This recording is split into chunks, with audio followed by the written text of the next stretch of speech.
9 gennaio 1944. Solo oggi mi è possibile dare mie notizie. Sto bene, sono qui come lavoratore. Scrivete spessissimo e dettagliatamente. Allo zio Eugenio, che spero bene, dite che qui nidificano le oche selvatiche. 25 marzo 1944.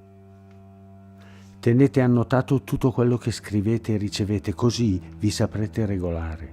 Sto bene. Vita molto dura, 12 ore al giorno di macerie. Per riportare a casa lo scheletro qui occorrono protezione di Dio, fisico robusto, cuore e sistema nervoso molto saldi. Poco freddo, ora neve, vento e acqua. Ho i calzoni con 17 pezzi, non mi riconosco più. Cantano i feringuelli. Che nostalgia, quanti sogni svaniti. Colombi, tenere magari solo i vecchi, non darli via assolutamente. Curare il bracco. Finora 148 tra mitragliamenti e bombardamenti. Pensate. Qui sotto firma Amici Cremaschi. Diramate buone notizie.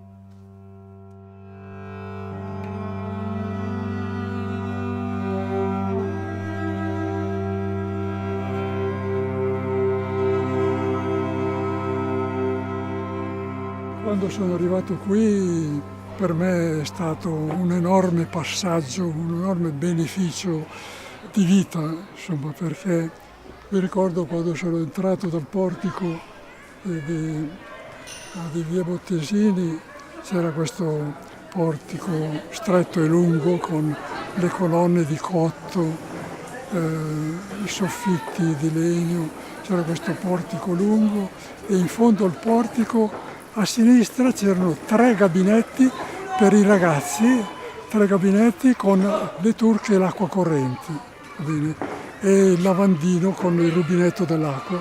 Per me era una cosa nuova, era una cosa molto bella.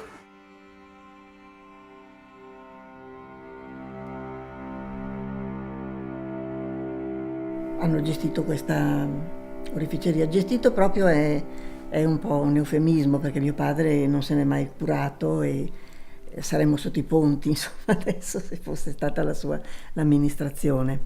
Ecco, il papà è stato abbastanza un personaggio. Tra le varie cose così che gli sono capitate o che ha fatto, ha dimenticato il vescovo Monsignor Piazzi a Saint-Vincent, avendolo portato lui come autista.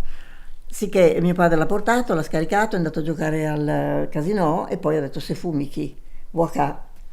È venuto a casa senza il vescovo. Mia mamma ha avuto un malore sul balcone quando ha visto la macchina nera anziché azzurra come la nostra sotto al balcone, e questa è una delle tante.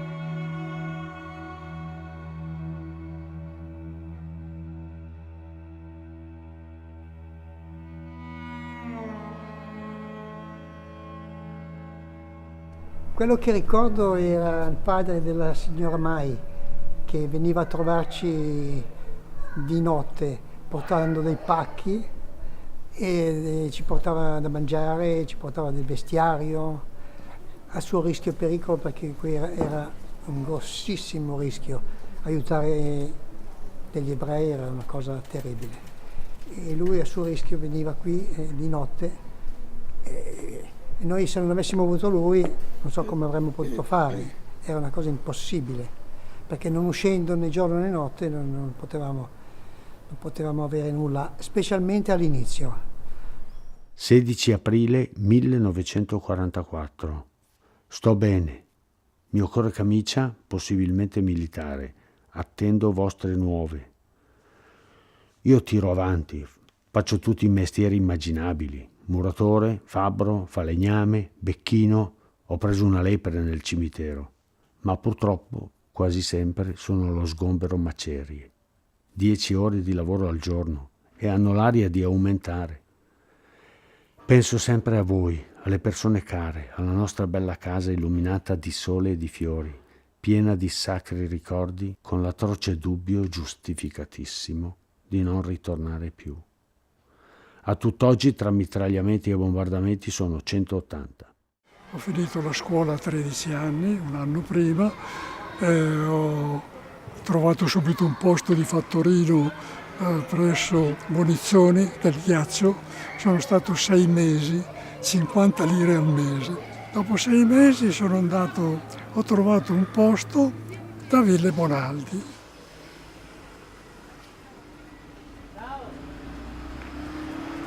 Ecco, qui è cambiato tutto.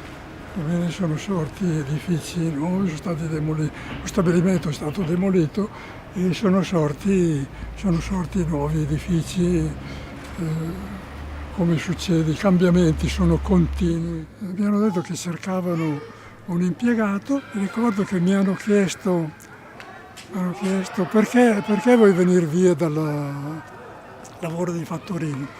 Io ricordo che ho risposto: ne pagano 50 lire al mese, ne servono 46 per le scarpe.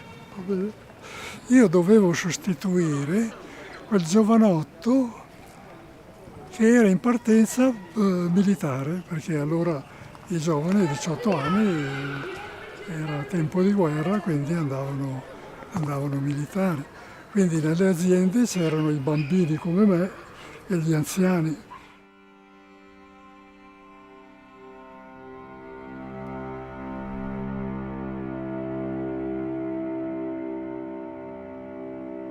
A settembre del 1943 sono arrivati i nazisti, sono entrati i nazisti e hanno incominciato proprio il primo eccidio in Italia è stato proprio lì sul Lago Maggiore. E noi eravamo lì nascosti, il terrore l'avevamo. Io mi ricordo quando vedevo le SS lì sul Lago Maggiore, perché poi le vedevo passare vicino, mi ricordo ancora che mi trovavo tutto bagnato dietro e mia sorella che tremava così, io la prendevo e io avevo 6 anni, lei 4, facevo finta di niente, lei tremava tutto, la portavo via perché solo vedere questi qui, io mi ricordo che li vedevo in motocicletta che arrivavano, avevo sempre la sensazione che venissero a prendere me, poi invece andavano magari da un'altra parte, ma era un terrore proprio, un terrore. E mio padre, nonostante che allora non sapevamo di Auschwitz, però mio padre aveva capito la storia. A un altro momento dovevamo andare all'hotel Meina, abbiamo preso i bagagli all'ultimo momento per arrivare al treno all'ultimo momento, per non restare lì e farci vedere in giro. Quando siamo arrivati al treno, il treno era già partito, abbiamo perso per pochi secondi. Fortunatamente, perché stavamo andando all'albergo Meina. All'albergo Meina il mattino dopo sono arrivati i nazisti e hanno preso tutti e li hanno uccisi tutti, escluso il titolare dell'albergo perché era turco e allora non l'hanno toccati. 24 aprile 1944. La mia esistenza sempre in grande pericolo. Condizioni di vita, di vitto e di lavoro molto difficili. 1 maggio 1944. Far ingrassare a zio Eugenio oggetti mia passione. Uno mia libreria e l'altro ex salottino. Metterli al sicuro. 22 maggio 1944. Trasferito in altra zona. Tiro avanti. Sono sempre con voi col pensiero. Chissà se vi arriverà questa lettera.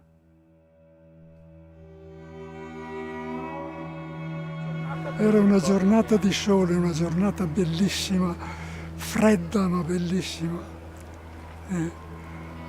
Ecco, la mattina del 1 dicembre 1944 sono venuti in ufficio i 2 fratelli, Luciano e Sandro Villa, che erano i miei padroni principali.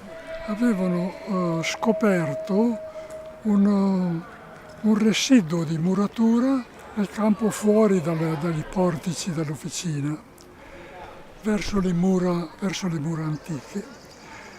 E avevano fatto un po' questo ragionamento, ma sembra una muratura importante, andiamo a vedere di che cosa si tratta, perché se scopriamo che sotto c'è una cantina a volta, questo era il ragionamento, magari questa cantina potrebbe servire come rifugio per gli operai. E mi ricordo che quella mattina lì avevano detto, proviamo, andiamo a vedere, facciamo il lavoro per qualche giorno dalle 1 alle 2. E ricordo che ho detto, devo venire anch'io, che si cominciava dalle 1 alle 2.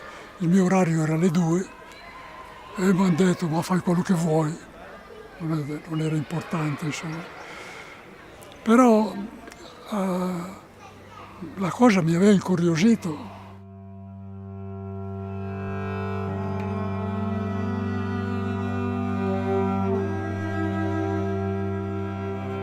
Siamo scappati al mattino presto, alle 4 del mattino, e siamo andati in una villa, e questo è quello che ricordo. Siamo arrivati in una villa grandissima, bellissima, dove si vede che mio padre conosceva qualcuno e ci hanno nascosto per un po' di giorni. Poi da lì abbiamo preso un treno perché ci hanno detto di andare a Crema, dove saremmo dovuti venire proprio qui, questa cantina che non so chi ci ha messo o come ci ha messo a disposizione. 27 luglio 1944. Carissime mie nipotine belle, vi ricordo sempre con tanto affetto e chissà cosa pagherei per essere un colombo viaggiatore e correre d'un volo solo da voi per darvi un bel bacione sulla punta del vostro nasino. Anche qui vi sono molti bambini, tutti biondi, che a volte si avvicinano al filo spinato per far passare a noi internati qualche pezzettino di pane. Io sono un po' malatino, ho i piedi che non vogliono fare giudizio. E il mio cane fa giudizio? So che ha trovato 5 quaglie, immagino le avrà rincorse fino a perder fiato.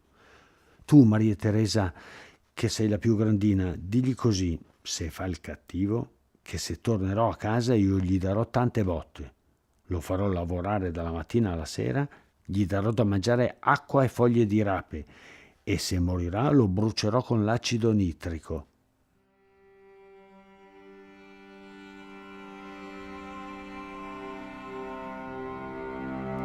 Io sono andato a casa a mezzogiorno a mangiare, allora non c'era tanto da mangiare, quindi si faceva una svelta. Però ho detto a mia mamma, devo tornare in ufficio, devo tornare in stabilimento. E mia mamma, mi ricordo, mi fa, ah sì, devo uscire anch'io ho un impegno.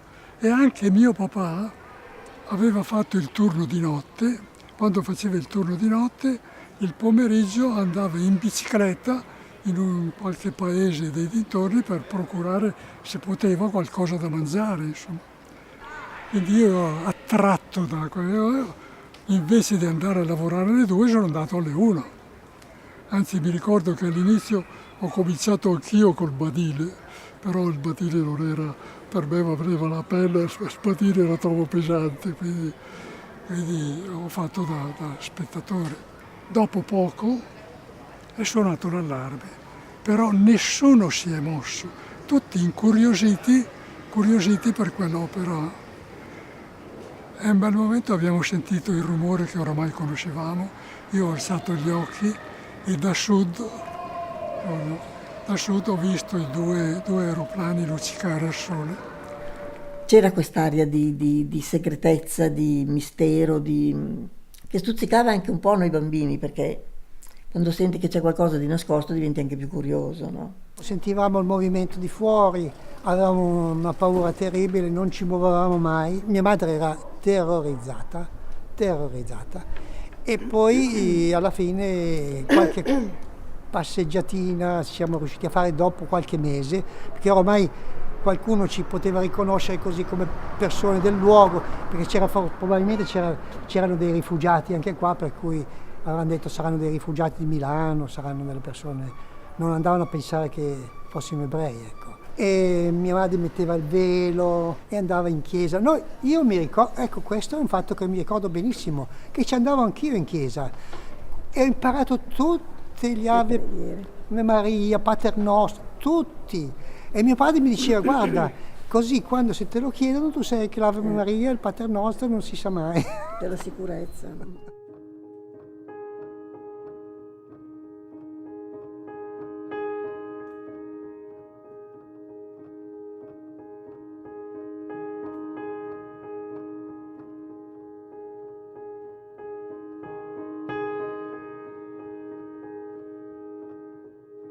15 agosto 1944.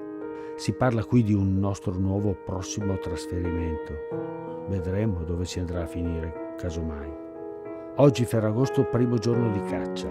Chissà se mi sarà concesso di riprendere un giorno il mio doppietto e fulminare ancora qualche quaglia e qualche lepre. A volte mi pare una vera e propria illusione, specialmente in certi momenti. Qui ci sono moltissimi fanelli, come da voi le passere, che fra poco inizieranno il passo per giungere da voi a metà ottobre. Ma forse a certe cose sarebbe inutile pensare. 28 agosto 1944. Fra qualche giorno è un anno ormai che mi trovo qui in Germania.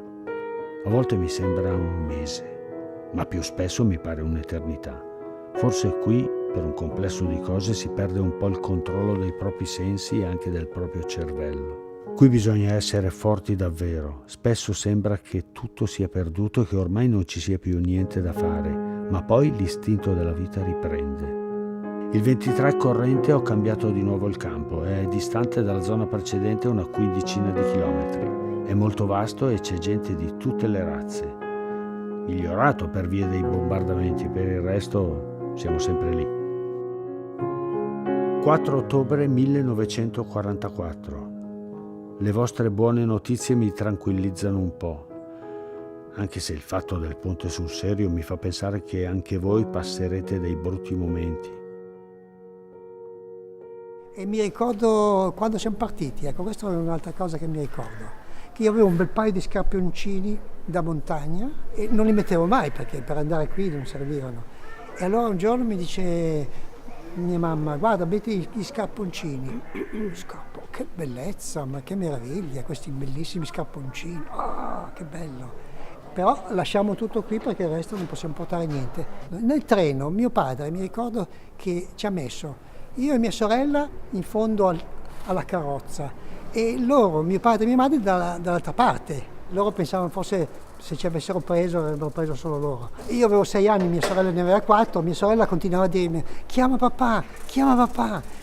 Io un momento non ce l'ho fatta più, ho chiamato papà e mio padre è venuto lì, mi ricordo ancora, e mi ha guardato e mi ha dato un ceffone di quelli che ricordo ancora, per non farmi chiamare perché dovevo stare lì da solo e zitto, e quindi silenzio.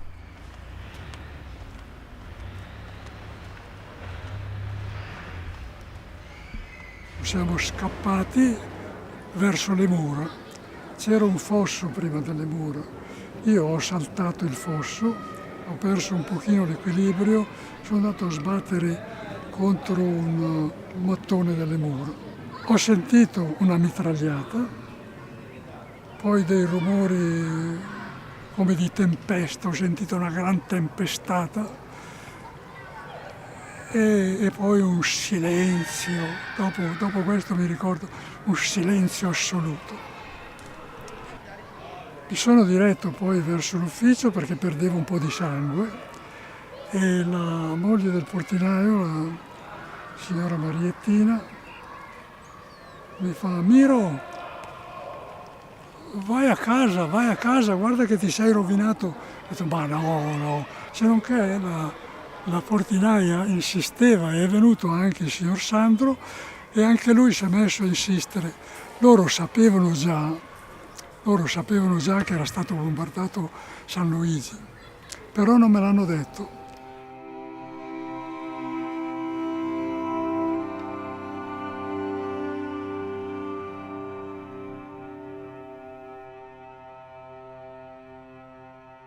Il 2 novembre 1944. Qui è un bombardamento continuo. Da un'ora ne è terminato uno grandioso, è qualcosa di spaventoso. E in avvenire chissà cosa succederà. Tanto che io penso che ben difficilmente riuscirò a riportare a casa la pelle. Sarebbe veramente una gran fortuna o una vera grazia. Non dite che sono esagerato. Io guardo in faccia la realtà nuda e cruda. A essere ottimisti qui significa non saper ragionare. 28 novembre 1944. Non posso immaginare che cosa succede da voi. Qui giungono le notizie più varie e di ogni genere. Tante volte penso che da voi tutto proceda normalmente, ma poi penso che questa guerra è qualcosa di spaventoso. Quindi io sono risalito da via Borgo San Pietro, via Stazione, la salitina di via Borgo San Pietro, il giro della chiesa. Sulla svolta della chiesa ho visto una quantità di gente ferma perché c'erano i soldati che bloccavano la gente all'inizio di via Borgo San Pietro. Quindi arrivo lì in mezzo alla gente, mi sono reso conto, sentivo quelli che dicevano i bombardà Santa Chiara, San Luigi, eccetera. Ho visto la Croce Rossa davanti al portone di San Luigi, i militari non mi lasciavano passare e c'era chi mi conosceva che reclamava verso i militari perché diceva ma lui sta lì.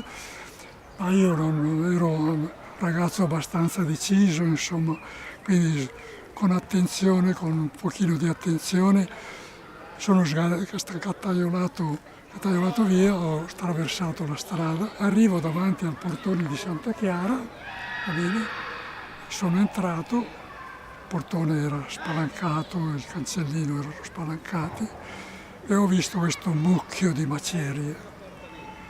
Era un mucchio di macerie, anzi sono salito un pochino sul mucchio di macerie ma si faceva fatica, poi sentivo le grida, è pericoloso! Abbiamo cominciato a camminare in salita, camminare.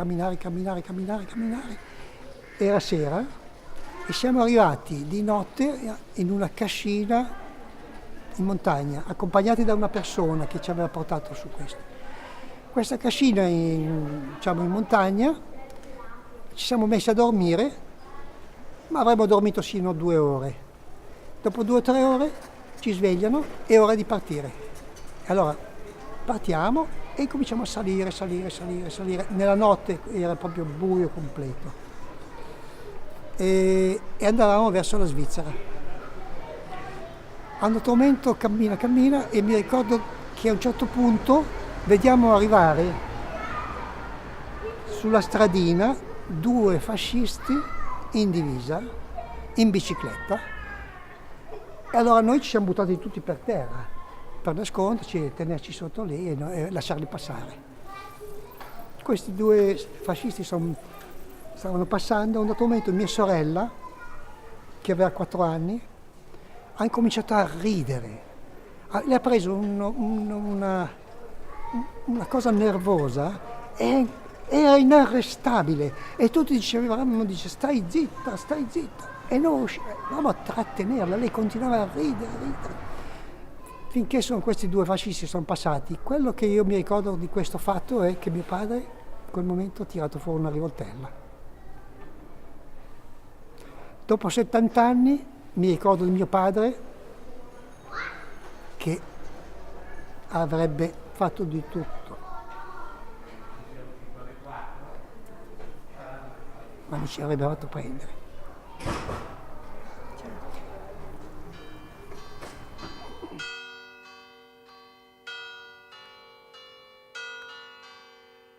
5 gennaio 1945. A leggere un po' di notizie della nostra casa mi è sembrato per un quarto d'ora di dimenticare di essere qui. Avete fatto bene a riparare la casa, specialmente in quell'angolo verso la finestra dei Colombi, ne aveva bisogno estremo. 10 gennaio 1945, ore 22. È appena terminato un piccolo bombardamento, anche questa volta è andata bene. Oggi ho scritto una lettera che tengo con me da recapitare a voi in caso di una disgrazia. Non si sa mai, io spero che meni buono. 25 gennaio 1945. Da qualche giorno niente bombardamenti, sembra un altro mondo. Era crollato a metà, era crollato da lì in avanti, da dove adesso in avanti. Mi si è avvicinata la signora Bandirali e mi ha detto: guarda che tua mamma l'hanno portata all'ospedale. E mio papà non si sa niente, di lui non si sa ancora niente, tra i morti e i feriti non c'era. Allora io sono andato di corsa, all'ospedale, al vecchio ospedale, mi hanno fatto accomodare in un locale mi hanno fatto dei panegirici, c'era questa persona che mi ha raccontato una quantità di cose. E poi un bel momento mi fa: siediti e tieniti forte, tua mamma è morta. Io volevo vederla, ma non me l'hanno fatta vedere.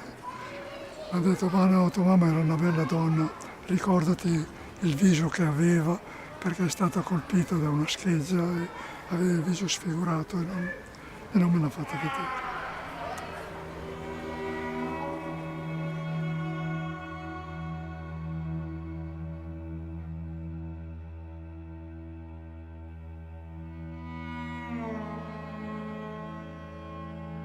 L'ingresso in Svizzera è avvenuto attraverso un buco in una rete.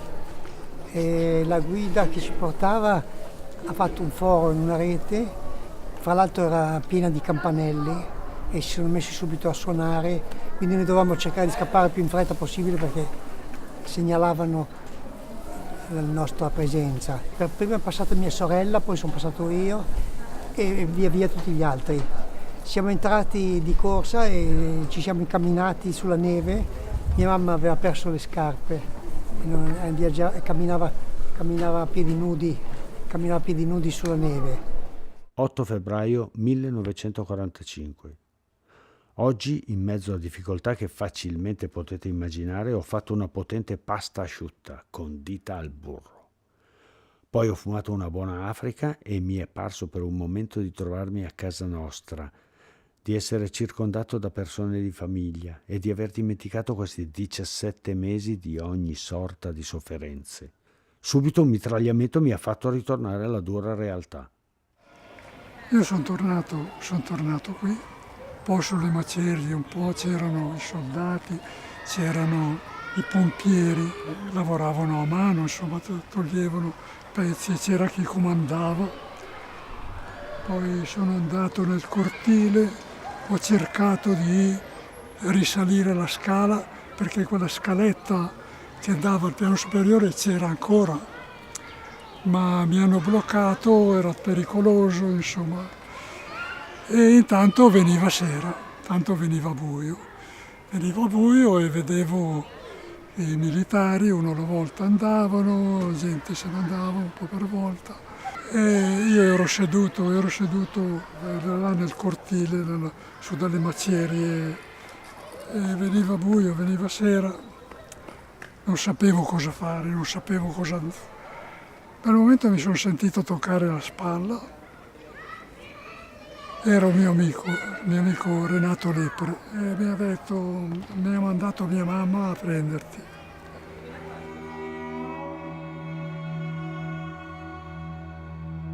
Abbiamo camminato per un quarto d'ora circa finché abbiamo trovato delle guardie svizzere. Ci hanno prelevato e ci hanno portato in un locale piccolo, ristretto, dove abbiamo passato la notte. Ci volevano veramente rimandare indietro. E ricordo che quella notte vedevo mio padre che usciva e tornava e cercava di convincerli a farci restare. E all'inizio ci avevano detto che potevamo restare solamente noi bambini e mia madre e gli altri dovevano tornare tutti indietro. 19 marzo 1945. Come da me previsto comincia a verificarsi la difficile situazione sotto ogni punto di vista. Poche ore senza bombardamenti. Non so come si può passarla liscia. Le probabilità di ritornare ancora si fanno sempre più illusorie. Per conto mio mi sono già rassegnato a tutto. È tremendo, terribile dover fare questi ragionamenti. D'altronde pensarla diversamente vorrebbe dire essere incoscienti o deficienti. A voi tutti auguro e spero che le cose prendano una piega diversa dalle mie. Attendo sempre vostre notizie. Vi mando il mio addio e un abbraccio a tutti. Giovanni. Abitava in via Borgo San Pietro, conoscevo bene la sua casa, quindi l'ho seguito come un automa. Mi aspettavano, si sono stretti, avevano un tavolo rotondo, mi ricordo. Avevano un tavolo rotondo, loro erano in 5, era un tavolo per 5. È arrivato il sesto, si sono strette un po' per fare il posto a tavolo. La signora Giuditta ha scodellato la minestra, non era che abbia avuto la possibilità di fare più minestra del solito, un po' meno nel piatto degli altri, e i piatti da 5 sono diventati 6. Vede, i bambini, i ragazzi, questi particolari se li registrano e se li ricordano per sempre. Mio padre è riuscito a convincerli ed è riuscito a rimanere sia lui che le altre persone che erano con noi. Quindi ci hanno messo in un campo di concentramento in Svizzera e la vita in Svizzera devo dire che è stata molto positiva, molto, e direi anche molto educativa. Io mi sono trovato in mezzo ai ragazzini della mia età e ho studiato per 2 anni. Ho fatto la prima e la seconda elementare a Zurigo, parlavo il tedesco come loro, mi vivevo in mezzo a loro, non c'era nessuna differenza, nessun razzismo. Anzi, quando sono tornato in Italia nel 1945 e mi sono riscritto a scuola, ho ancora trovato purtroppo del razzismo antisemita, ancora bello evidente. E questo è quanto. 16 giugno 1945. Solo oggi ci è data la possibilità di poter scrivere. Fortunatamente, anzi miracolosamente, sono sano e salvo. Come avrete sentito, Hannover è stata occupata il 10 aprile.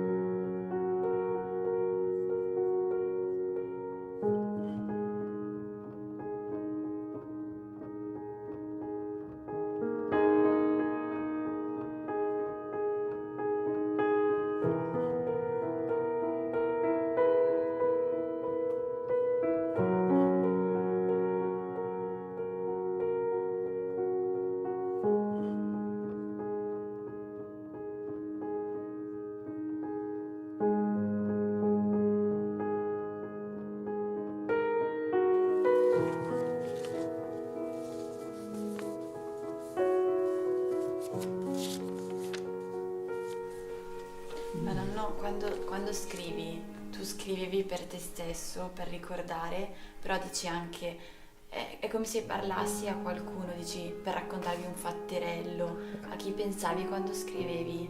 Ma non so cosa dirti, chi si ricorda ancora. Pensavi di farlo leggere ai tuoi Pensavo genitori? di non venire più a casa. Il giorno dopo ancora Lennep, ancora via, treno e ancora per Wuppertal. Tutto un tratto il treno rallentò e non ancora sbalzati dal treno apriva già su di noi la mitraglia. Io, dopo aver fatto una breve corsa di circa 100 metri, mi buttai a terra e mi sentii già morto per il fischio delle pallottole e delle bombe che a soli 3 metri cadevano da me. Sì, purtroppo coperto di terra mi trovai, ed anche da questo giorno non voglio più rammentar niente, perché il perché è quando un uomo ha provato davvero, non si sente più il desiderio di raccontarle per la sola paura di un'altra ripresa.